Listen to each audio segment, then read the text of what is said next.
இன்றைக்கி நம்ம கிளாஸில் என்ன பார்க்க போகிறோம் அப்படின்னா விஎல்எஸ்ஐ டிசைனில் சிமாஸ் இம்ப்ளிமெண்டேஷனில் ஒரு கொஸ்டின் அனானியூஸில் கேட்டிருக்காங்க. எப்படி கேட்டிருக்காங்க அப்படின்னா, realise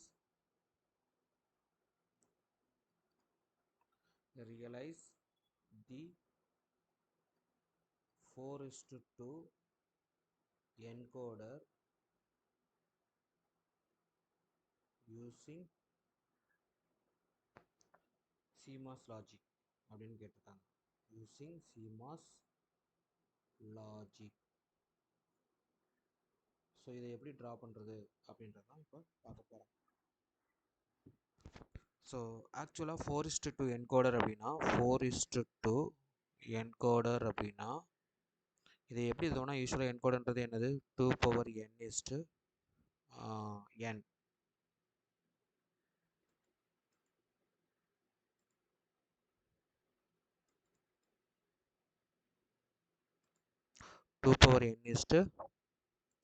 n. So 2n inputs and n outputs. So அதான் அதுக்கான மீனிங். ஸோ இப்போ 4 இன்புட் நீங்கள் என்ன எடுத்துக்கிறீங்க அப்படின்னா A, B, C and D. So are inputs. 2 output என்ன எடுத்துக்கிறீங்க அப்படின்னா Y1 and Y2. ஸோ இதோட ட்ரூத் டேபிள் எப்படி இருக்கும் அப்படின்னா for A, B, C and D output will be equal to Y1 and Y2.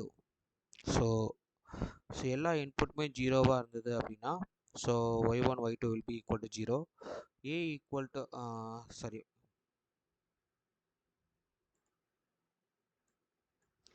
so when A equal to 1,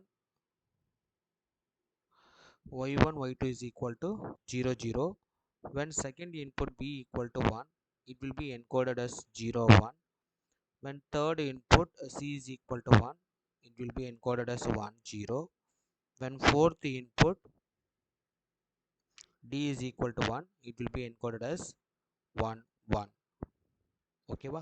so இப்போ இந்த y1க்கு நீங்கள் வந்து கேமப் ட்ரா பண்ணீங்க அப்படின்னா you will get C plus D. ஏன் அப்படின்னா அந்த கரெக்டாக y1ன்ற வேல்யூ சரிங்களா? ஸோ y1ன்ற வேல்யூ எங்கெல்லாம் 1 இருக்குது பார்த்தீங்கன்னா for C equal to 1, for D equal to 1. So அதே மாதிரி similarly for y2 is equal to B plus D. So இந்த ஈக்குவேஷன்ஸ் தான் நம்ம என்ன பண்ணோம் அப்படின்னா CMOS லாஜிக் ட்ரா பண்ணோம். ஓகேவா? ஸோ இப்போ y1 equal to C plus D, y2 is equal to B plus D. So இது ரெண்டுக்கும் நம்ம என்ன பண்ணோம் அப்படின்னா டயக்ராம் ட்ரா பண்ணோம். ஸோ 4:2 encoder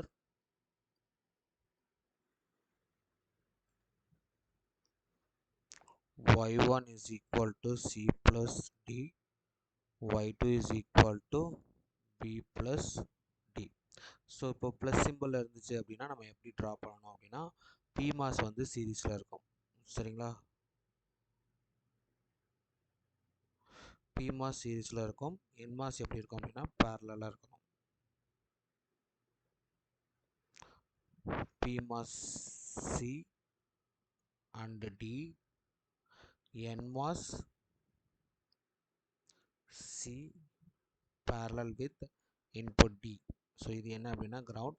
இங்கே கிடைக்கக்கூடியது நமக்கு என்ன கிடைக்கும் அப்படின்னா இன்வெர்ட்டிங் ஃபங்க்ஷன் தான் கிடைக்கும். ஸோ y1 பார் தான் கிடைக்கும். So for y1 we have to add additional inverter, ஒரு PMOS and NMOS, ground and VDD. So இதுதான் நமக்கு என்ன அப்படின்னா y1 சரிங்களா? ஸோ இப்போ இது வந்து என்னென்னா y1க்கான CMOS diagram. For y2 same diagram. input B, input D. NMOS ரெண்டுமே எப்படி இருக்கும் அப்படின்னா பேரலாக இருக்கும்.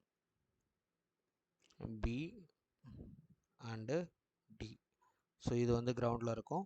இங்கே கிடைக்கக்கூடியது மறுபடியும் நமக்கு எப்படி கிடைக்குன்னா y2 காம்ப்ளிமெண்ட்னு கிடைக்கும். ஸோ மறுபடியும் ஒரு இன்வெர்ட்டர் ட்ரா பண்ணிங்க அப்படின்னா ஒரு ஸ்டாட்டிக் இன்வெர்ட்டர் மூலமாக y2 பார் பிகம்ஸ் y2ன்னு மாறும். VDD then Y2. சரிங்களா? ஸோ இவ்வளோ தான் implementation of 4:2 encoder using CMOS logic. Thank you.